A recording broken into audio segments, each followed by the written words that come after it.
গুৰুত্বপূৰ্ণ সিদ্ধান্ত দুই তিনিটা আপোনালোকক কৈ দিব খুজিছোঁ। প্ৰথম কথা যে আজি আমাৰ কেবিনেটত জল জীৱন মিছনৰ অধীনত যিবিলাক আঁচনি নিৰ্মাণ কৰা হৈছে বা ভৱিষ্যতে নিৰ্মাণ কৰা হ'ব তাৰ ওপৰত আমি এখন অপাৰেশ্যন এণ্ড মেইনটেনেন্স পলিচিক অনুমোদন দিওঁ। ভাৰত চৰকাৰে জল জীৱন মিছনৰ আঁচনিসমূহ সমাপন কৰিবৰ বাবে আমাক আৰ্থিক অনুদান দিয়াৰ আগমুহূৰ্তত এই অপাৰেশ্যন এণ্ড মেইনটেনেন্স পলিচিখনৰ প্ৰয়োজন আছিলে। ৰাজ্য চৰকাৰে এই অপাৰেশ্যন আৰু মেইনটেনেন্স পলিচিখন আজি অনুমোদন জনোৱাৰ ফলশ্ৰুতিত অনাগত দিনত জল জীৱন মিছনৰ আঁচনিসমূহ আমি সম্প্ৰসাৰণ সমাপন কৰিবলৈ ভাৰত চৰকাৰৰ পৰা পাবলগীয়া যি পুঁজি আছে সেই পুঁজি পোৱাৰ পথ প্ৰশস্ত হ'ব। জল জীৱন মিছনৰ কাম কৰা ঠিকাদাৰকে ধৰি বহুত লোক চিন্তাত আছিলে যে আমি এই আঁচনিৰ ধন পাম নে নাপাম। ভাৰত চৰকাৰে আমাক কৈছিলে যে তোমালোকে ONM পলিচিখন পাছ কৰি কৰা, তেতিয়া আমি তোমালোকক পৰৱৰ্তী অনুদান দিয়াৰ কথা বিবেচনা কৰিম। আজি কেবিনেটে এই ONM পলিচি অপাৰেশ্যনেল মেইনটেনেন্স পলিচিখন অনুমোদন দিয়াৰ পিছত আমি এতিয়া যথেষ্ট আশাবাদী যে জল জীৱন মিছনৰ আঁচনি সম্পূৰ্ণ কৰিবলৈ ভাৰত চৰকাৰে আমাক প্ৰয়োজনীয় ধন আগবঢ়াব। আমাৰ ধেমাজি নগৰত অসমৰ বৰ্তমান যিটো আমাৰ ৰাজহ আইন তাৰ দ্বাৰা 5 কিলোমিটাৰ পৰ্যন্ত যদি কোনোবাই মাটি আবণ্টন কৰে তেওঁলোকে নগৰৰ নিয়মত 1.5 কঠাতকৈ বেছি নাপাইছিলে।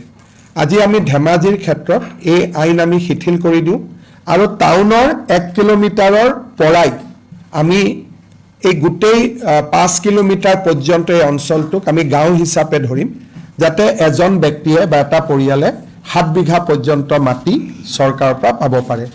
এই সিদ্ধান্তৰ ফলত ধেমাজিত বহুদিনীয়া অভিযোগ এটা বা অভাৱ এটা পূৰণ হ'ব।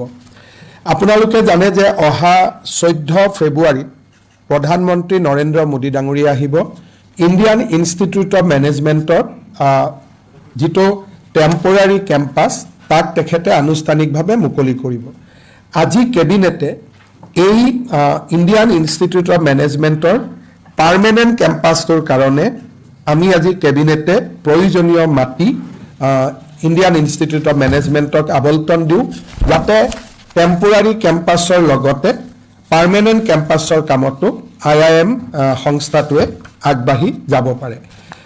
মুখ্যমন্ত্ৰীৰ আত্মনিৰ্ভৰ অভিযান অসম আঁচনিখন ৰূপায়ণৰ বাবে আজি কেবিনেটে 800 কোটি টকা মঞ্জুৰ কৰে। আজি আমাৰ কেবিনেটত আমি অষ্টম অসম পে কমিশ্যন, যিটো ৰাজ্যৰ চৰকাৰৰ কৰ্মচাৰীসকলক 1 জানুৱাৰী তাৰিখে আমি ঘোষণা কৰিছিলোঁ যে ৰাজ্যত আমি অষ্টম বিত্ত আয়োগ বা দৰমহা আয়োগ গঠন কৰিম।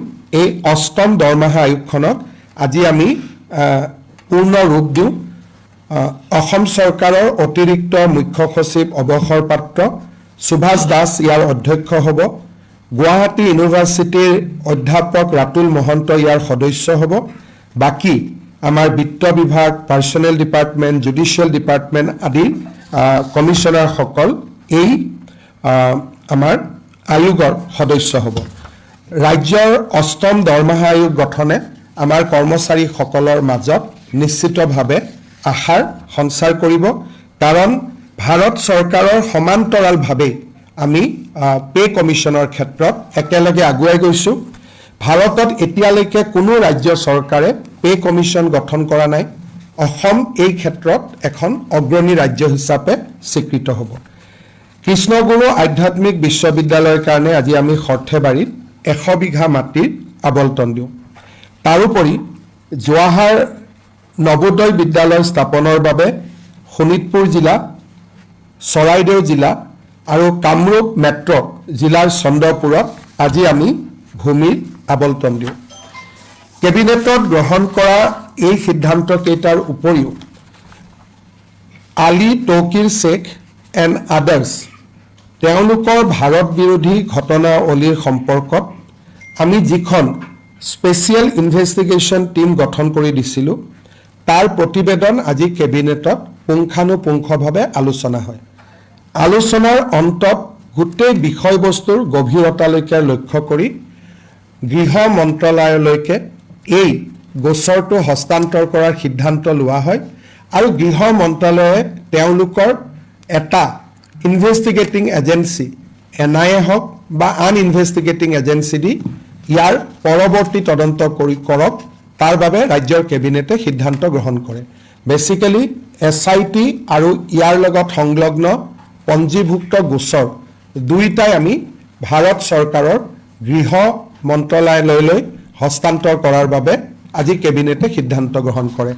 পৰৱৰ্তী এই কেছটোৰ পৰৱৰ্তী যি তদন্ত সেয়া ভাৰত চৰকাৰৰ পৰ্যায়ত আৰম্ভ হ'ব বুলি কেবিনেটে বিশ্বাস কৰে। কেবিনেটে যিখিনি তথ্য গোপনীয় নহয় কেবিনেটে সেই তথ্যখিনিক লৈ অহাকালি এখন সাংবাদিক মেল অনুষ্ঠিত কৰি সংবাদ মাধ্যমক এই গোটেই ইনকুৱাৰী বা ইনভেষ্টিগেশ্যনৰ ওপৰত সদৰি কৰিবলৈ মুখ্যমন্ত্ৰীক অধিকাৰ প্ৰদান কৰে। আৰু অহাকালি 10:30 বজাত আমি আপোনালোকক নিমন্ত্ৰণ জনাম আৰু প্ৰায় 1.5-2 ঘণ্টা সময় লাগিব, কাৰণ ৰাষ্ট্ৰীয় সংবাদ মাধ্যমসমূহ আহিব, ইংৰাজী অসমীয়া দুইটাতে ক'ব লাগিব। 10:30 বজাত আপোনালোক আমি নিমন্ত্ৰণ কৰিছোঁ। অহাকালি এই বিষয়ে আমি আপোনালোকৰ লগত কথা পাতিম। খালি আজি কেবিনেটৰ যিটো সিদ্ধান্ত যে case has been transferred to ministry of home affairs for further enquiry and investigation.